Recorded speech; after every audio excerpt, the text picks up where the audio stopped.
بالکل صحیح روایت ہے، اور یہ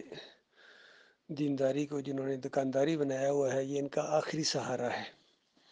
اور اس کا غلط مطلب لیتے ہیں اس صحیح روایت سے۔ یہ ایک اجرت کا معاملہ نہیں ہے، یہ ایک صحابہ کے لیے اضطراری کیفیت تھی جب وہ ایسے علاقے میں گئے جہاں کھانے پینے کا کوئی انتظام نہیں تھا، اور جو معاہدے ہوتے تھے قوموں کے درمیان کہ تمہارے لوگ جب ہمارے علاقے میں آئیں گے ہم انہیں کھانا وغیرہ دیں گے، ہمارے لوگ جب تمہارے علاقے میں جائیں گے تم ان کی ضیافت کرنا۔ تو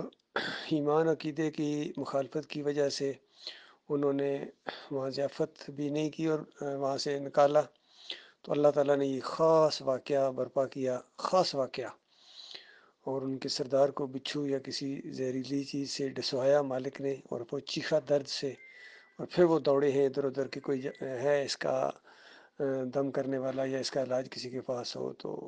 صحابہ کی وہ جو ٹولی تھی وہاں جہاں انہوں نے قیام کیا ہوا تھا وہاں وہ پہنچے اور اپنا یہ مسئلہ بیان کیا، تو صحابہ نے کہا کہ تم لوگوں نے ضیافت تک نہیں کی ہے؟ تو انہوں نے کہا بالکل ہم کریں گے، بس اگر آپ کے پاس کوئی ہے تو آگے کرو، اور باقاعدہ انعام بھی دیں گے اور زیادہ بھی دیں گے۔ تو پھر وہ صحابی بیان کرتے ہیں کہ میں وہاں گیا ہوں، اور وہاں جس طریقے سے اس کے اوپر ایسے لہاب لگایا یا ایسے تھوکا، یا پھر سورہ فاتحہ پڑھی، اور سورہ فاتحہ ایک مکمل دعوتی صورت ہے۔ اس کے اندر بالکل واضح انداز میں اللہ رب العالمین کی تعریفیں ہیں، اللہ کے ساتھ عہد و پیمان ہیں، اور پھر نیک لوگوں کے راستے پر چلنے والوں کی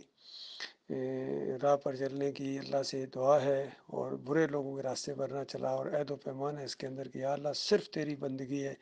صرف تجھے مدد کے لیے پکارنا۔ تو یہی تو دعوت تھی، دعوت بھی چلی گئی ان کے اندر، اور پھر انہوں نے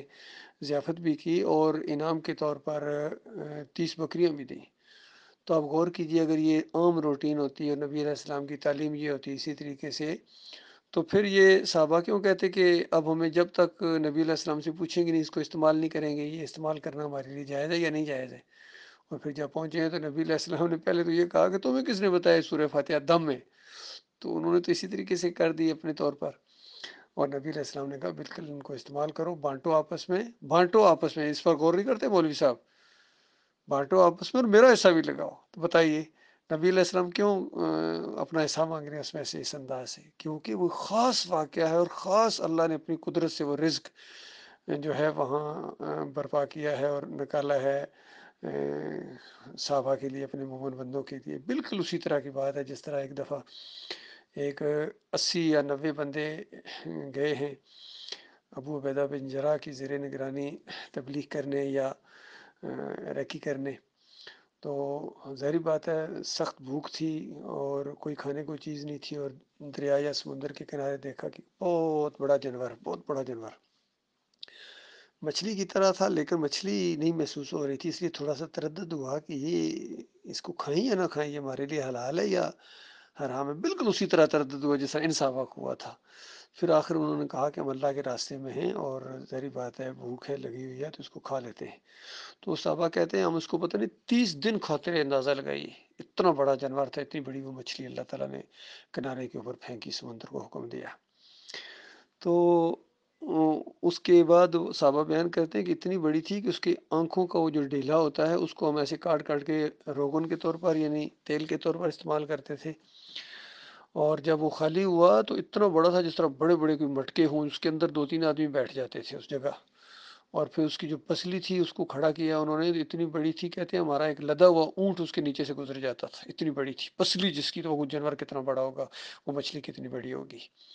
اور پھر 30 دن کھانے کے بعد ابھی بھی گوشت بچا ہوا تھا، تو انہوں نے اپنے ساتھ اس کو رکھ لیا، جتنا تھا لے آئے مدینے میں، اور نبی علیہ السلام کو یہ واقعہ بیان کیا۔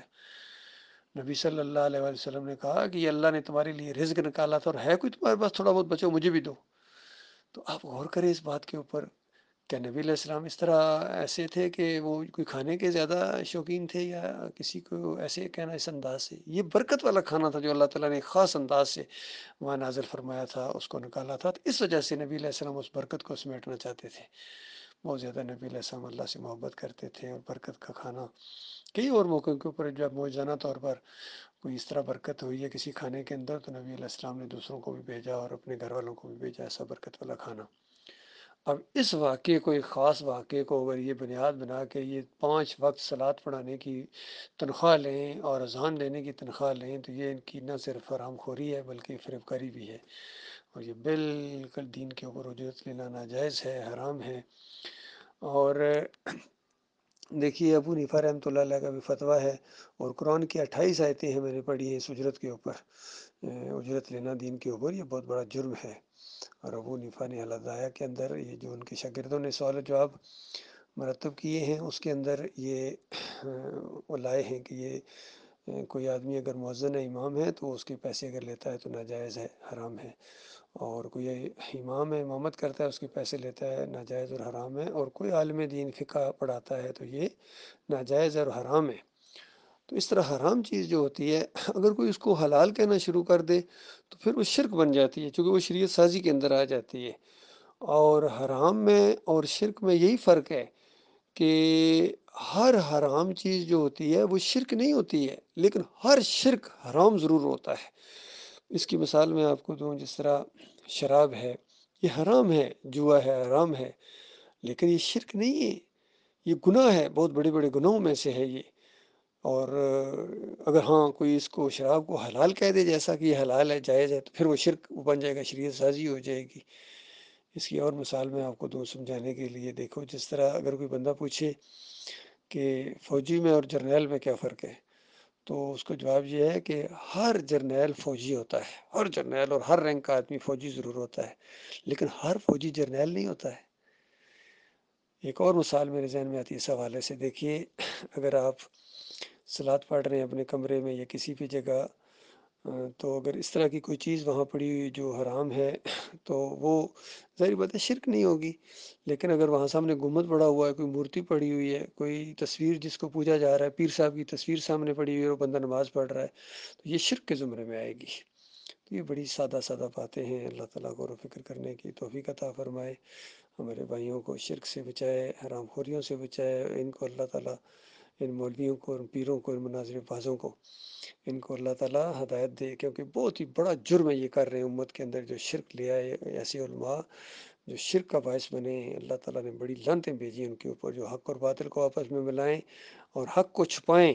ان کے اوپر اللہ تعالیٰ نے لعنت بھیجی ہے، فرشتوں کی لعنت ہے اور تمام لعنت کرنے والوں کی لعنت۔ یہ حیران ہو جاؤ کہ کیسے یہ اس لعنت کو سمیٹ رہے ہیں، اللہ کے عذاب کو انہوں نے ترجیح دی ہے اللہ کی مغفرت کے اوپر۔ تو یہ بالکل حرام ہے، ناجائز ہے، اور یہ سارے لیتے ہیں، یاد رکھیے، بریلوی بھی لیتے ہیں، دیوبندی بھی لیتے ہیں، جہاں ان کے اندر شرک ہے، سارے مسلک کے اندر، فرقوں کے اندر شرک ہے، وہاں ان کے اندر یہ حرام خوری بھی موجود ہے۔ ابھی تھوڑی دیر پہلے میں نے یہ وہ حج و عمرہ کا وہ کتابچہ میں نے پڑھا ہے جو سعودی عرب سے شائع ہوتا ہے، عبداللہ بن باز اندازہ لگائیے، وہ بھی فتویٰ دیتے ہیں کہ یہ جو ہے یہ اگر کوئی قبر نبی کے اوپر آ کے صلاۃ والسلام پڑھتا ہے تو نبی علیہ السلام کی کہتے ہیں روح واپس آ جاتی ہے، خود سنتے ہیں، جواب دیتے ہیں۔ اور دور سے جو دوسری جگہ ان کے یہ بھی عقیدے ہیں کہ دور سے اگر کوئی پکارے تو فرشتے لے کے آتے ہیں۔ تو اس طرح شرک کے اوپر سب نے اتحاد کیا ہوا ہے، اور اجرت کے اوپر سب فرقوں نے اتحاد کیا ہوا ہے۔ اور ایک اور عبداللہ بن باز کا فتویٰ بھی میں نے دیکھا تھا، جس کے اندر یہ اذان کے اوپر اجرت لینے کو یہ جائز قرار دے رہے ہیں، حالانکہ وہ ساتھ روایت بھی پیش کر رہے ہیں کہ نبی علیہ السلام نے فرمایا مؤذن اس کو رکھو جو اجرت نہ لے۔ کتنی ان کے اوپر حجت تمام ہے، بالکل وہ روایت بھی پیش کر رہے ہیں اور پھر آگے جا کے کہہ رہے ہیں کہ ہاں لے لیا کرو، یہ تو بہت تھوڑا اجر ہے، آگے جا کے اللہ تعالیٰ آپ کو بہت زیادہ دے گا۔ تو اس طرح انہوں نے سب نے اتفاق کر لیا اس حرام خوری کے اوپر۔